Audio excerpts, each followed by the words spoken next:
Karibu mtazamaji wangu kwa kipindi chetu ya safari ya matumaini katika unabii.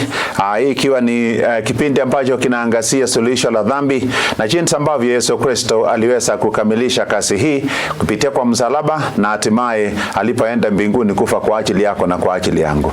Na kabla hatujaendelea, kumbuka tunaangazia kitabu cha Danieli sura ya 9, bado tunafanya uchambuzi katika sura hii. Tuombe. Baba na Mungu aishe milele mbinguni, jina lako litukuzwe, litukuzwe, litukuzwe milele. Asante kwa mibaraka ya kipekee ambayo unatupatia leo hii pamoja na mtazamaji wangu huyu. Andamana pamoja nasi kutoka mwanzo mpaka mwisho.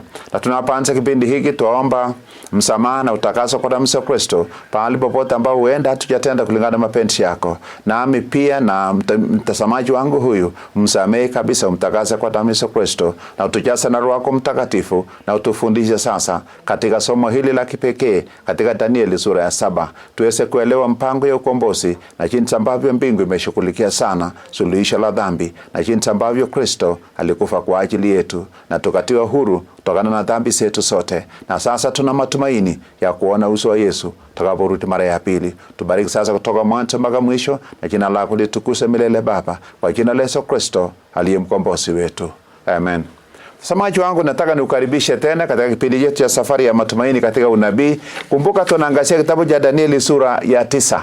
Na tunapoangazia kitabu cha Danieli sura ya 9, tunajaribu sana kuweza kuelewa jinsi ambavyo miaka 2300 imekawanywa na imeelezwa na wale malaika waliotumwa kutoka mbinguni wakuja wamuelezee Danieli, nabii Danieli.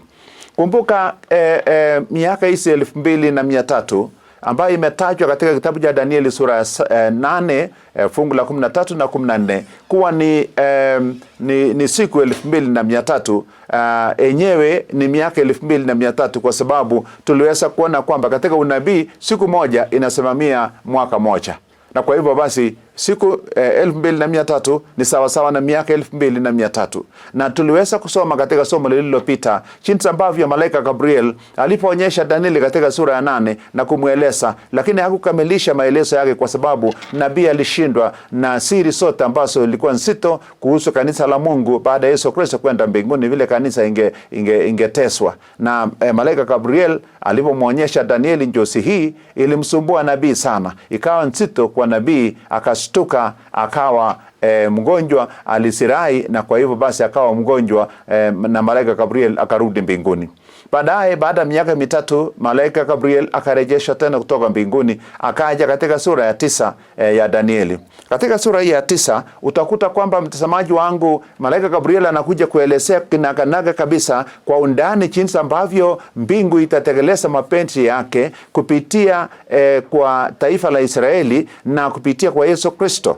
Na kwamba muda uliowekwa kwa ajili ya Israeli katika hii miaka yote 2300 ilikuwa hiyo miaka 70 au kwa samani wiki 70. Na wiki 70 tulipopiga hesabu yake aswa iweze kuwa siku alafu tuweze kuweka kuwa miaka, tukaona ya kwamba wiki 70 ni sawasawa na siku 70 mara 7, kwa sababu wiki 70 mara 7, kwa sababu wiki moja iko na siku 7.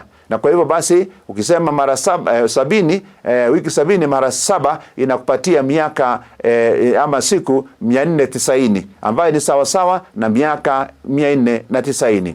Na kwa hivyo katika chati hii ambayo tulitumia, tuliweza kuona pamoja mtazamaji wangu ya kwamba hizo siku 490 ni sawa na miaka 490.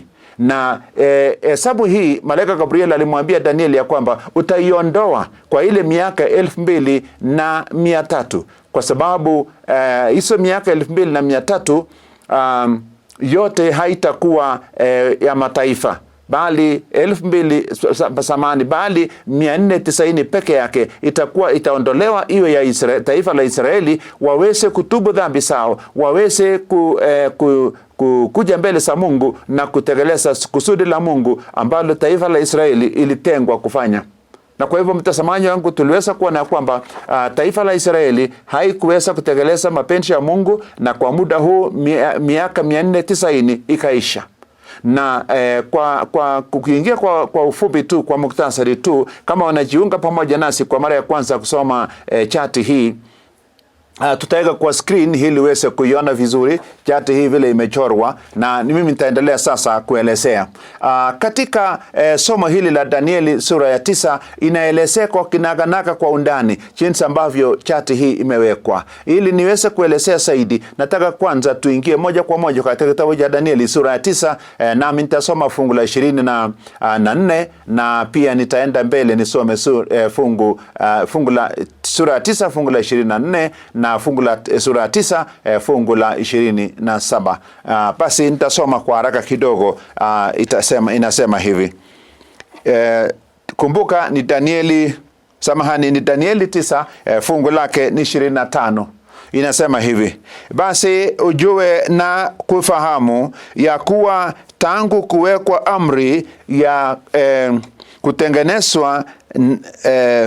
kutengeneza na kujenga upya Yerusalemu, hata samani zake Masihi aliye mkuu, kutakuwa na machuma 7, na katika machuma 62 utachengwa tena pamoja na njia kuu zake na handaki. Naam, katika nyakati za dhahabu pia itafanyika. Yani kwa njia nyingine kwamba katika nyakati za dhahabu inaweza kasi itafanyika pia. Kwa hivyo sehemu hii inaelezea muda ama wakati ambapo siku hizi 2300 ama miaka hizi 2300 ingeanza. Imeweka vizuri katika fungu la 25 ya kwamba tangu kuwekwa amri ambayo tuliona wiki iliyopita kwamba amri ile ilitolewa na mfalme wa Jemi, wa Medi na Wajemi, ambaye ilikuwa ni superpower ya wakati huo, yani Medo-Pasha ilikuwa utawala wa pili duniani kubwa, ambaye ilikuwa superpower kama Marekani. Malaika Gabriel alikuwa amesema kwamba wakati ufalme huo itakapotoa amri ya kwamba mji wa Yerusalemu ujengwe tena, maana katika nyakati za ufalme wa Babeli, Nebukadneza alipewa Waisraeli kwenda katika ugenini na akawaweka pale katika nchi ya ugenini miaka 70. Basi malaika Gabriel akasema hivi, akamjulisha Danieli, ambaye kwa wakati huu Danieli alikuwa naishi kule Babeli. So malaika Gabriel alimjulisha Danieli siri hii ama ufunuo huu katika mji wa Babeli kule taifa la Babeli. Lakini wakati huu ambapo Danieli alipewa njozi hii kama utawala wa Babeli haikuwa imeanguka. Utawala wa Babeli ilikuja ikaanguka baadaye, na alipopewa sasa njozi hii ilikuwa imebaki tu miaka 2 peke yake ufalme wa Babeli uweze kuisha. Na akaambiwa kwamba itakapofika wakati ambapo amri itatolewa ya kwamba Waisraeli waondoke katika taifa hili la Babeli, ambayo wakati wake ilichukuliwa na Wamedi na Wajemi, basi amri itakapotolewa na mfalme atakayesimamia wakati huo, basi ujue na uhesabu miaka hizi 2300. Na kwa hivyo tuliweza kuona kwamba katika chati hii utakuta kwamba tulianzia mwaka wa 457 BC ama 457 kabla Kristo kusaliwa, na ilikuwa ni mwezi wa Oktoba ndio amri ilitolewa na mfalme wa Medi na Wajemi aliyekuwa anaitwa Cyrus, na samani ilikuwa anaitwa Alteshasa, ambaye alikuwa anasimamia wakati huo. Na mfalme huyu alipotoa amri hii, Waisraeli wakaondoka wakaenda mji wa Yerusalemu. Fungu hili ikatimia. Fungu la 27 inasema hivi. Sasa hii ni kuhusu wiki ya mwisho, yani wiki moja ya mwisho kati ya wiki 70. Maana katika fungu la 25 imezungumzia wiki 7 pamoja na wiki 62. Yani muda huo wote yani 7 ukiongeza 62 inakuja wiki 69. Inabaki wiki moja tu ijaye wiki 70. Na kwa hivyo basi malaika Gabriel anahesabu kwanza wiki 69, na anasema baada ya hiyo wiki 69 Masihi ataonekana, ama kwa njia nyingine Masihi atakuja kupakwa mafuta ama atabatizwa. Na baada ya hiyo Gabriel anasema kwamba katika fungu la 27 inasema hivi. Gabriel anaendelea kuzungumza, anasema hivi, naye atafanya agano, yani Yesu Kristo sasa, yani Masihi. Anasema Masihi, naye inasema naye, ukipenda utasema Masihi, naye Masihi atafanya agano thabiti na watu wengi kwa muda wa juma moja. Yani ile juma moja imebaki sasa, kati ya wiki 70 imebaki juma moja, kwa maana 69 imetolewa. 69 imetolewa, imebaki juma moja. Ndio Gabriel akasema hivi, ile juma moja ambayo itakuwa imebaki sasa, Yesu Kristo atafanya agano na watu wengi. Kwa njia nyingine ni kwamba baada ya Kristo wetu kufa na kufufuka, basi angepatia nafasi wa Israeli tena kuweza kutubu kwa muda huu wa miaka 7. Anaendelea kusema hivi, kwa nusu ya juma hiyo atakomesha sadaka na dhabihu. Anasema kwa nusu ya hiyo wiki, yani ile wiki ambayo iko na siku 7 na nusu, ambayo ni samani, ni wiki ambayo iko na siku 7, maana ni wiki moja, iko na siku 7 ambayo kila siku inasimamia mwaka moja. Kwa hivyo hiyo wiki moja ni sawa na miaka 7. Akasema basi itakapofika nusu ya hiyo wiki, ama baada ya miaka 3 na nusu ya hiyo miaka 7, basi inasema Masihi atakomesha sadaka na dhabihu. Kukomesha sadaka na dhabihu inamaanisha nini? Inamaanisha kwamba ile sadaka ambaye Waisraeli walikuwa natoa tangu wakati wa Musa walipokuwa kule, walipotoka Misri, miaka hizo sote, karibu zaidi ya miaka 1200 Waisraeli walitoa sadaka na dhabihu, na wakawa wanachinja wanakondoo na kuweka katika ile hekalu, wakielekea katika ile hekalu na kuomba msamaha ya dhambi zao. Lakini sasa hapa malaika Gabriel anasema hivi ya kwamba nusu ya ile wiki, yani nusu ya ile miaka 7, Yesu Kristo wetu atasulubishwa, na akisulubishwa atakomesha sadaka na dhabihu. Kumaanisha kwamba hakuna haja ya kutoa sadaka sasa ya wanyama, maana mwana kondoo wa Mungu wa kweli aliyetajwa na malaika Gabriel ya kwamba anaitwa Masihi atakuwa ametoa uhai wake na kukomboa dunia. Na kwa hivyo unakuta kwamba baadaye pia Yohana Mbatizaji alikuja akaeleza kwamba tazama, huyu ndiye mwana kondoo wa Mungu atoaye uhai wake kwa ajili ya dhambi za ulimwengu, atakayeondoa dhambi za ulimwengu. Hivyo basi malaika Gabriel na maneno ya Yohana Mbatizaji inashikana na inaeleweka vizuri ya kwamba Kristo alikomesha sadaka na dhabihu, kwa sababu alipokufa ile Ijumaa tunaona kwamba hata makuhani waliokuwa natoa sadaka katika hekalu siku hiyo, tetemeko kuu ilipotokea, basi ilisimamisha kazi ya kutoa sadaka na dhabihu mchana huo ya Friday, wakati Yesu alikufa. Kwa hivyo basi inaposema kwamba ataikomesha sadaka na dhabihu, inamaanisha kwamba akikufa kwa msalaba katika wakati ule alisulubishwa kule Golgotha, Yesu Kristo wetu alichukua sasa ile nafasi ya wanakondoo waliochinjwa zaidi ya miaka 1500, na Kristo wetu akachukua kasi hiyo. Basi kasi hii ya ukuhani inaendelea, na kasi ya ukombozi inaendelea, na vile ambavyo Mungu alipanga ilikuwa ni kwamba Yesu Kristo alikuwa ni lazima kuja kufe na aweze kusulubishwa na kisha aweze kuwa sadaka kamili ambayo ilitarajiwa na imengojewa miaka nyingi, sio kwa dunia peke yake, hata kule mbinguni malaika walikuwa nangojea sana, na sayari ambazo Mungu aliziumba ambazo asiyesabiki pia walikuwa nangojea sana kuweza kuona vile Kristo wetu atakuja kuwa sadaka na dhabihu pamoja katika wakati huo. Basi Kristo alitekeleza kazi hii. Mtazamaji wangu, sura hii ya Danieli 7 ni kitabu cha kipekee kabisa. Nikikuelezea ni kwamba hakukuwa na sababu ya Israeli wakose kujua Masihi. Hawakuwa na sababu yoyote ya kukataa Masihi, kwa sababu katika sura hii ya 9 malaika Gabriel alikuwa ameelezea vizuri, na akaelezea vile Masihi atatokea. Akasema atatokea naye atasulubishwa, atakomesha sadaka na dhabihu kwa njia ya kuchinjwa, ama kwa njia ya kuwekwa kwa msalaba, baada ya miaka 3 na nusu, kati ya ile miaka 7, ile miaka 7 iliyokuwa imebaki katika miaka 490. Basi nusu, anasema nusu ya ile miaka 7 Masihi atasulubishwa na atakomesha sadaka na dhabihu. Hivi ndivyo ilikuwa hakika kabisa katika unabii. Na Waisraeli hawakuwa na sababu yoyote ya kukosa kumwamini Yesu Kristo. Hawakuwa na sababu yoyote kabisa ya kumwamini Yesu Kristo, kwa sababu wangesoma sura hii, wangesoma Danieli 9, Waisraeli wangejua ya kwamba kwa hakika yule aliyesulubishwa katika mwaka wa 31 AD alikuwa ni Masihi.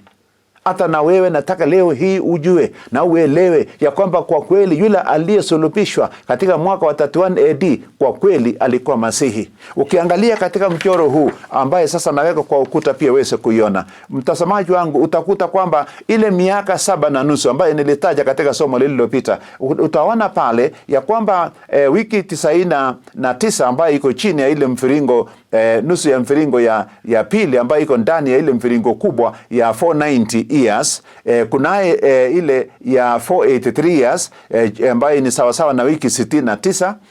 Hiyo mviringo hiyo inaonyesha kwamba Masihi angebatizwa 27 AD, na tuliweza kuona katika wiki iliyopita. Na baada ya hiyo malaika Gabriel anasema kwamba itakuwa imebaki juma moja.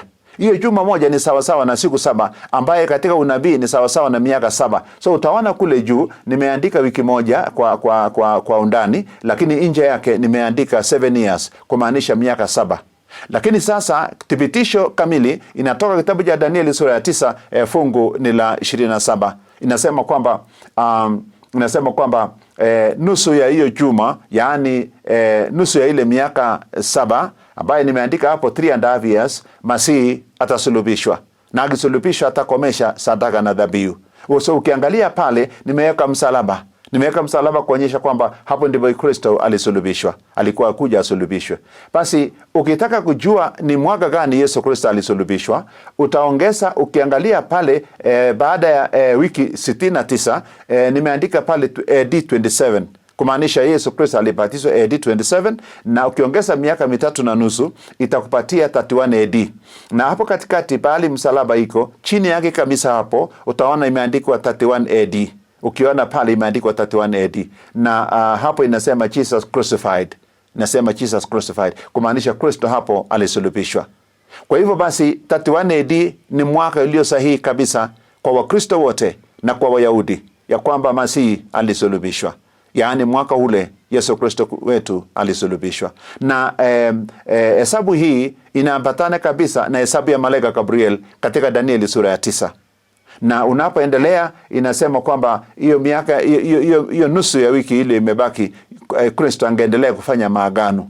Basi leo hii nataka nielezee kwa undani kidogo, na kabla sija kuja hapa nataka uone kwanza vile Masihi inathibitisha katika kitabu cha Matendo, Petro akizungumza kuhusu Masihi pia hiyo mwaka wa 27 AD, alafu tukuja 31 AD, alafu tuende mbele hiyo miaka 3.5 ingine ilikuwa ya nini. Nataka niingie kitabu cha Matendo ya Mitume sura ni ya 10, fungu lake ni 38 na 39. Inasema hivi: habari za Yesu samani, inasema habari za Yesu wa Nazareti, jinsi Mungu alivyomtia mafuta.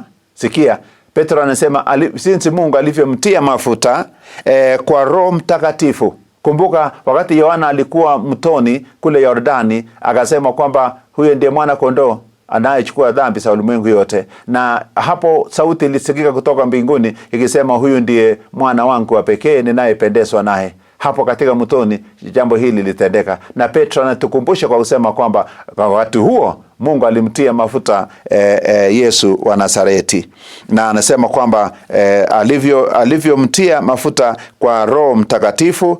Kwa hivyo alipokea Roho Mtakatifu, hiyo sasa ndio kutiwa mafuta na nguvu, naye akasunguka huku na huku akitenda kazi njema na kuponya.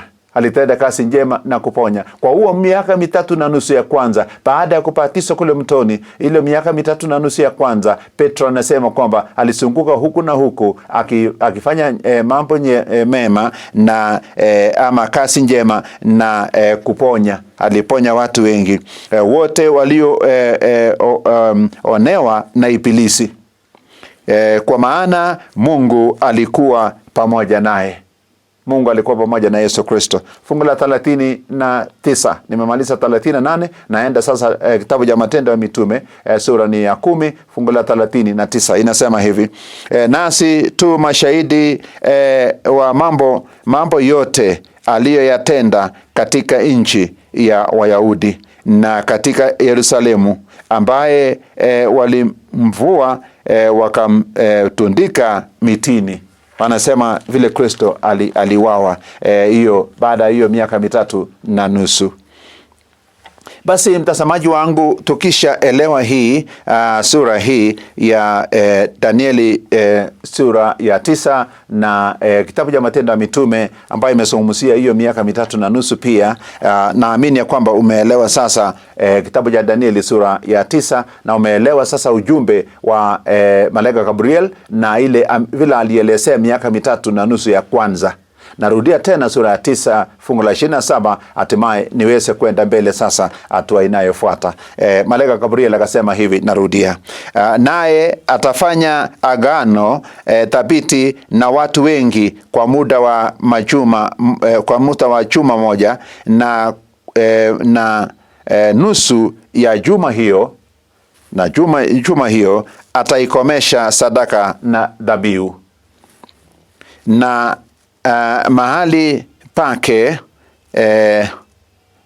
litasimama chukizo la uharibifu, na hivyo hata ukomo na ghadhabu iliyo kusudiwa imemwakwa juu yake mwenye kuharibu. Hapa anataja tu kuhusu ile mwaka wa 70 wakati Yerusalemu ilikuja ikaangamizwa baadaye, lakini hapa imeweka vizuri kabisa ya kwamba Masihi alikuwa kuomesha sadaka na dhabihu. Kwa muda huu nataka tuendelee tena kwa chati hii.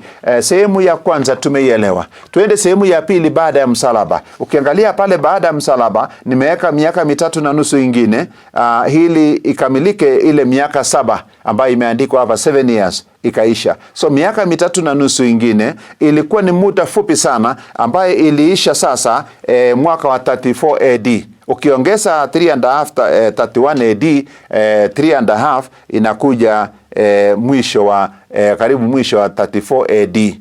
Katika muda huu wa 34 AD ni mwaka ambao Stefano alipigwa mawe na Waisraeli na wakakataa kabisa Masihi. Hii ilikuwa thibitisho kamili ya kwamba wamekataa Masihi. Na kwa hivyo basi walipomua Stefano ambaye alikuwa moja ya mitume wa Yesu Kristo, ikawa kati ya watumishi wa Yesu Kristo, ikawa thibitisho wazi ya kwamba Waisraeli wamekataa Masihi. Lakini kabla ya Stefano kufa, kabla Stefano kupigwa mawe na kuuawa, aliweza kutoa taarifa kamili kuhusu maisha ya Yesu Kristo. Huyu alishuhudia kuhusu Masihi na akasema kwa kweli kabisa yule aliyesulubishwa alikuwa Masihi, na akasema kwamba yeye ndiye mkombozi wetu tuliyemngojea sana. Lakini Waisraeli hawa walikasirika, wakiwa wameshikwa na ile hamaki ya kukataa ukweli, wakapiga mawe Stefano na kafa. Ukienda kitabu cha Matendo ya Mitume, nataka nikupeleke mtazamaji wangu moja kwa moja katika sura ya 7.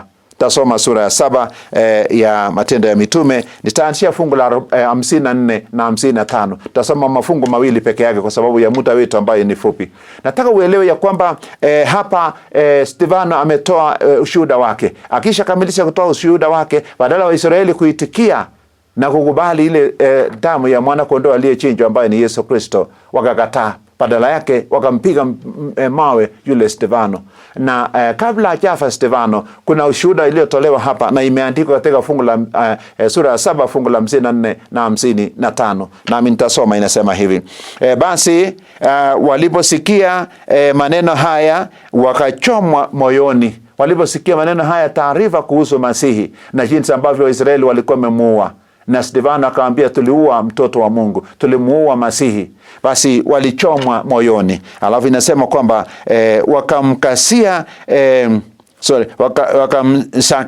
wakamsakia meno. Yani wakakasirika kabisa ya kutosha. Fungu la 55 inasema lakini yeye, yani Stefano, akijaa Roho Mtakatifu akakasa macho yake akitazama mbinguni. Akitazama mbinguni akauona utukufu wa Mungu. Alitazama mbinguni na akaona utukufu wa Mungu. Na Yesu akisimama, aliona pia, alipoangalia mbinguni akaona Yesu pia akiwa amesimama upande wa mkono wa kuume wa Mungu Baba. Basi hapa, mtazamaji wangu, inaonyesha kwamba Stefano alipokufa alitazama juu na alifunuliwa na mbingu ya kwamba Masihi kule mbinguni, yaani Yesu Kristo, amesimama.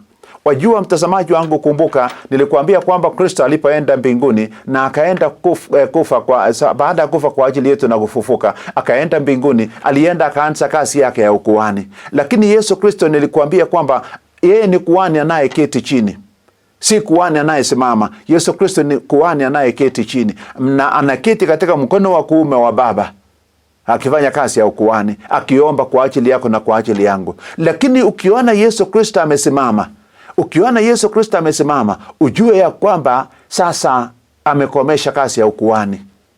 Basi kitabu hiki cha ya Yohana, samani sio ya Yohana lakini wa Matendo ya Mitume iliyoandikwa na Luka, sura ya 7 fungu la 55 inasema kwamba aliona Stefano aliangalia juu akaona Masihi, yani Yesu Kristo akiwa amesimama, kumaanisha alikomesha kazi yake ya ukuhani na akasimama. Na jati hii inaonyesha basi ilikuwa ni mwaka wa 34 AD. Ilikuwa ni mwaka wa 34 AD. So ukiangalia katika chati hii 34 AD ni mwisho wa ile wiki 70. Ni mwisho wa ile wiki 70. Kwa maana inamaanisha kwamba ile wiki 70 ilikuwa naisha mwaka huo. Na naye Israeli ilikuwa iamue hatima yake, kama wataendelea kukubaliana na Mungu na kuenda kulingana na mpango wa Mungu ya kuweza kuhubiria ulimwengu yote kama taifa teule au la.